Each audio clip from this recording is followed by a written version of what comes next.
one day he just woke up, went to school. They called me and he was sick. 5 days later, I find out that his kidneys were failing. We They flew him an emergency over here.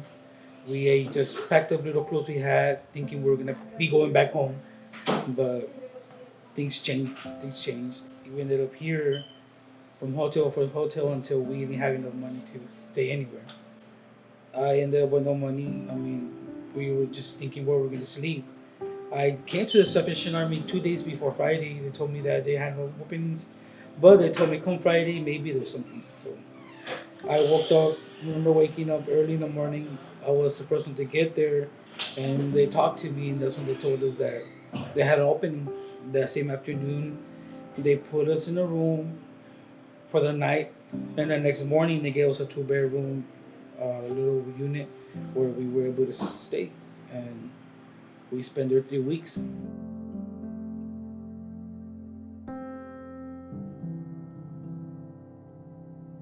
We're very grateful for everything that Salvation Army did, but we're not a family that we were gonna stay there a long time, So we were surprised when they offered us to help us with the house and get us a place. So we actually had a lot of houses in mind, but this is the one we got.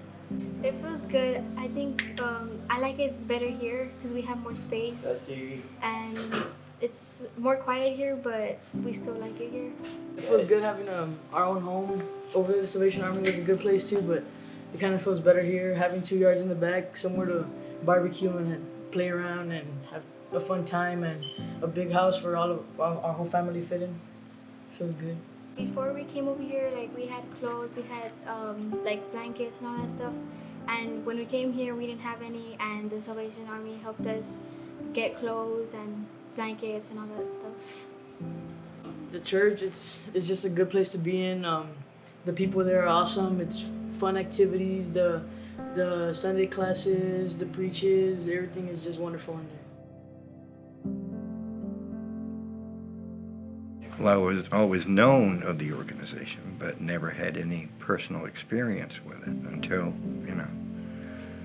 I came here, as I said, 2 years ago. Got me back on my feet. That lasted for 2 years until another unfortunate incident happened involving the VA. So they automatically took it out of my Social Security, which is my only source of income, because I'm retired. I was able to keep up for about 3 months, and then couldn't do it anymore, and here I am. And thank God for this program, because without it, we know what the alternative would be on the streets. Oh, like you say, the things you do for everybody. You're a very helping organization. You care,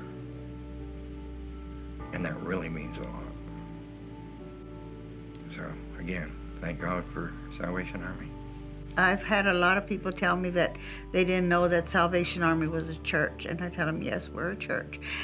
We have a church family, and everybody loves each other there. But for me as volunteer, I love it. I love volunteering. You call, I'm here. I help in the food pantry. I help at the thrift store, League of Mercy. If you really love to do something, try it. And if you try it, maybe you'll really like it, and a lot of people do. Just come, help, and see how it works for you. I love doing it because I get to meet a lot of people, different people, and I know I'm doing good, for them. I'm trying to, at least. For me, I just love it. I don't know it's just the word that I have that I just love, the Salvation Army.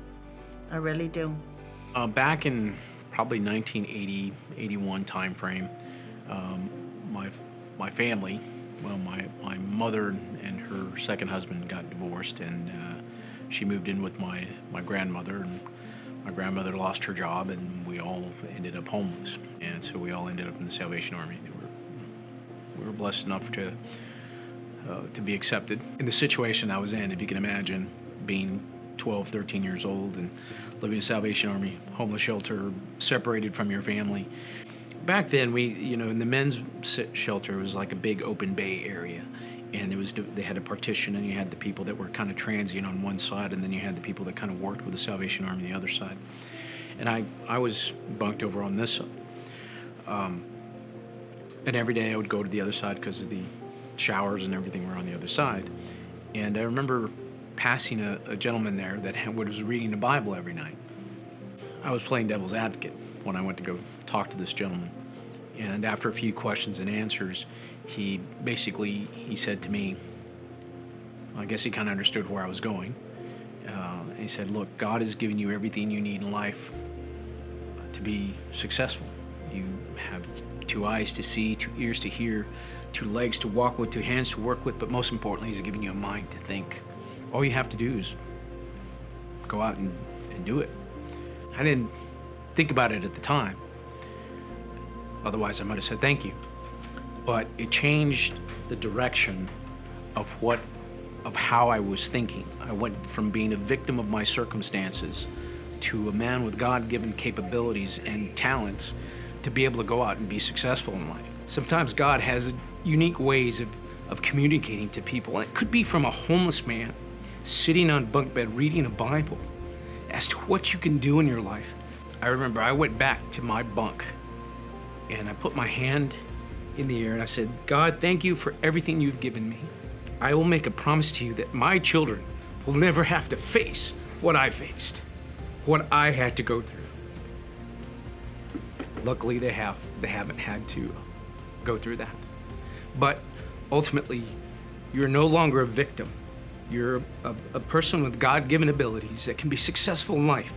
You just have to believe in yourself and go out and do it, work hard, accomplish what you can, find opportunities, because there's many of them out there. We live in a wonderful country where people give and donate and give opportunities for scholarships.